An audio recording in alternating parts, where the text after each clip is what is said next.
All right, welcome to a deep dive. Today, we are wading into what looks like a potentially massive change.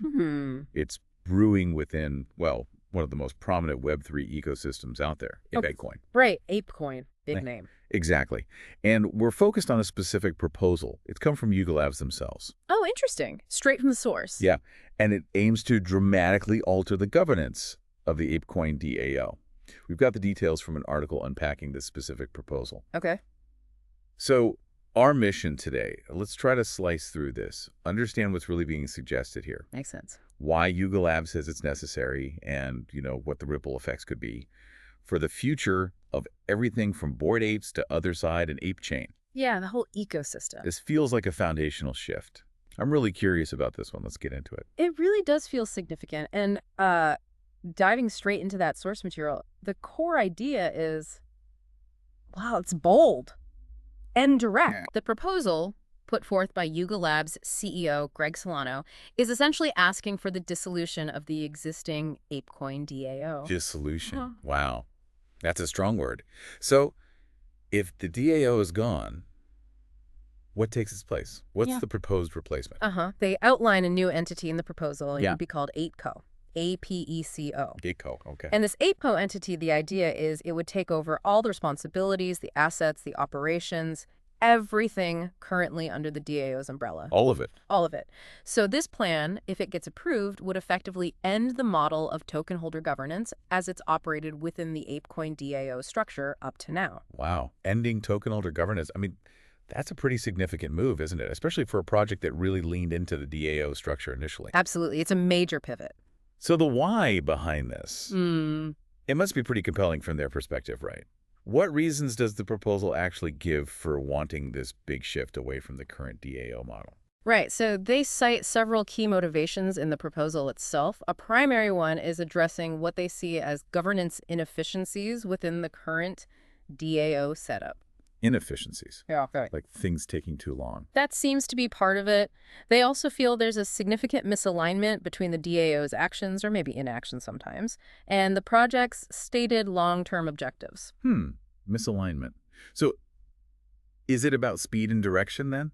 Like things aren't moving fast enough, or maybe not quite the direction Yuga Labs wants? That really seems to be the core argument, yes. The explicit goal stated is to establish a more efficient structure. More efficient. They specifically mention removing governance bottlenecks that they feel have, hindered progress. Right, bottlenecks. And this, they argue, is needed to accelerate crucial development efforts across the whole ape ecosystem, especially on those key strategic initiatives. Okay. They also aim to eliminate what the authors of the proposal call wasteful spending and low-impact initiatives, things they believe have happened under the current DAO framework. I see. So it's framed as a necessary streamlining for focused, rapid execution. Exactly. That's the pitch. Streamlining for focus and speed. Okay, look, feeling things are bogged down or resources aren't being used effectively, that makes sense as a driver for change, I suppose. But dissolving a DAO, setting up a whole new entity, that sounds incredibly complex. It does. According to the proposal, how would this transition actually work? What are the nuts and bolts, the concrete steps involved? Yeah, the proposal does lay out the mechanics pretty clearly. So step 1, the existing ApeCoin DAO governance model would be formally dissolved. Done. Okay, dissolved. Then, critically, all assets currently held by the ApeCoin DAO would be transferred over to this new ApeCoin entity. All assets. What kind of assets are we talking about? Well, the source lists specific examples: digital currencies, intellectual property, smart contracts, domain names, essential infrastructure, basically everything currently under the DAO's control. So the new entity, ApeCon, just gets everything. What happens to decisions the DAO already made, like past proposals, the AIPs? That's covered too. The proposal states that all prior AIPs, the ApeCoin improvement proposals, would be nullified, wiped clean. Nullified. Really? Yeah. The only exceptions mentioned are those AIPs that have active, legally binding contractual obligations already in place. Those would continue. Okay, so existing contracts stay. Right. But the proposal also formally terminates all the delegated authorities, the existing election processes like for the DAO board, and crucially, the governance rights of the token holders as they existed under the DAO. Wow. So your direct voting power, under this proposal, it just goes away. Essentially, yes. That's the core of the governance change. That direct token holder voting mechanism on proposals is removed. That really underscores the shift, doesn't it? The power dynamics fundamentally changed there. Absolutely. What about the finances? Specifically, things like the staking contract, the treasury funds. Where does that money go? The proposal addresses that directly. It commits to fully funding the ApeCoin staking contract first. Okay, good. Continuity there. Yeah, ensuring continuity there with roughly 11.25 million APE tokens dedicated just for that. Right. Then, ApeCo would also retain an additional 10 million APE from the existing treasury. 10 million more. For what? That portion is designated to cover immediate legal obligations, the administrative costs tied to this whole transition, and just the operational needs of getting ApeCo up and running smoothly. Makes sense. Need some operating capital. Exactly. And just to reiterate, the source clarifies that any existing contracts from already approved AIPs will remain in effect and be honored by ApeCo. They won't just disappear. Okay, that's important. Now, who's actually tasked with doing all this? This sounds like a massive undertaking, the transfer itself. It does. The proposal designates the executive director of the Ape Foundation. Ah, the foundation's ED. Yes. That role is responsible for overseeing and executing this entire transfer process, handling all the, technical, administrative, legal aspects required to move from the DAO structure to the ApeCo structure. Got it. And the cost. Is this going to require new funding? The proposal actually states that no additional costs beyond these already designated allocations are expected. It confirms that all the resources needed will come from the DAO's existing treasury. Okay, so it's funded from current assets. No new raise needed for the transition itself? That's what the proposal claims, yes. All right, let's look forward then. Assuming this passes and ApeCo takes the reins, where does the proposal say its focus will actually lie? What are the priorities for this new structure?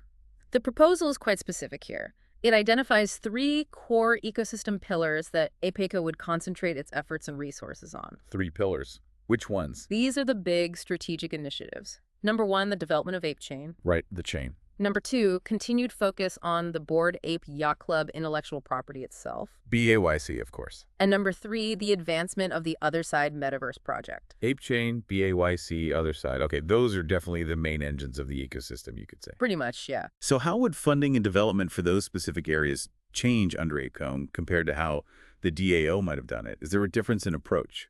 Yes, the proposed method for resource allocation is meant to be more direct and, well, presumably more efficient.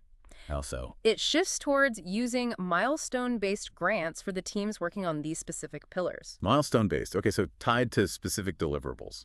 Exactly. And the proposal emphasizes implementing higher accountability measures for developers and teams who receive funding. Higher accountability. Yeah, the aim seems to be tighter control and faster progress, all aligned specifically with Yuga Labs' vision for ApeChain, BAYC, and Otherside.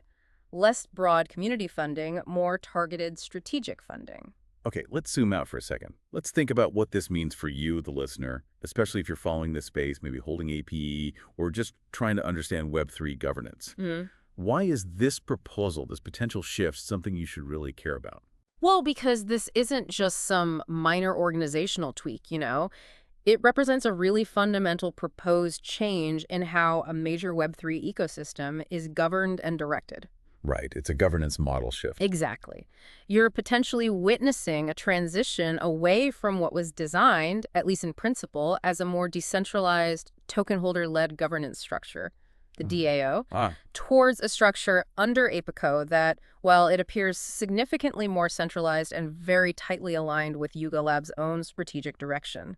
So if you're an APE token holder, or maybe you're just interested in Otherside or ApeChain development, this could directly influence the speed, the priorities, the whole direction of those projects, right? Absolutely. And it changes your potential level of influence quite a bit. Tremendously. It really changes the dynamics of participation and influence for APE token holders compared to that previous DAO model. Yeah. Where direct voting on a wider array of proposals was the mechanism for community input and, theoretically, control. Under ApeCo, if this passes, the decision-making power looks much more consolidated. It's focused intensely on those 3 core pillars, basically as determined by ApeCo's leadership, which is likely to be closely tied to Yuga. Right. Now, is this proposal just an idea being floated around like a thought experiment? Or is this something actively being considered right now? What's the current status? Oh, based on the source material, this is very much happening right now. It's live. Live. As in voting. Yes. The proposal is currently open for a vote by APE token holders. The article we looked at even noted some early engagement, saying over 140 participants had already cast votes within just the first few hours of the proposal going public. Wow, okay, so people are jumping on it. Seems like it. So this isn't theoretical at all. The community is actively voting right now on whether to approve this really significant change. And if it passes? If it passes, then ApeCoin governance would transition into this new phase under ApeCo's direction, exactly as outlined in the proposal we've been discussing. It's genuinely fascinating to watch this unfold in real time, isn't it? Yeah. You have a project that became almost synonymous with the potential of DAOs. Right. A poster child in some ways. Yeah. And now proposing to dismantle that very structure in favor of something more, well, maybe more traditional in its execution, more centralized.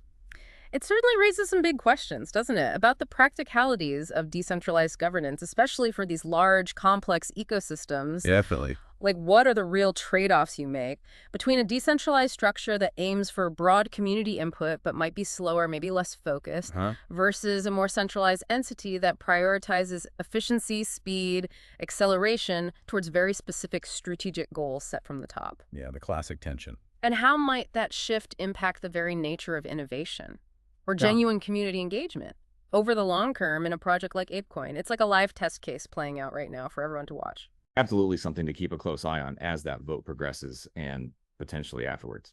Thanks for joining us for this deep dive into these proposed pretty major structural changes for the ApeCoin ecosystem.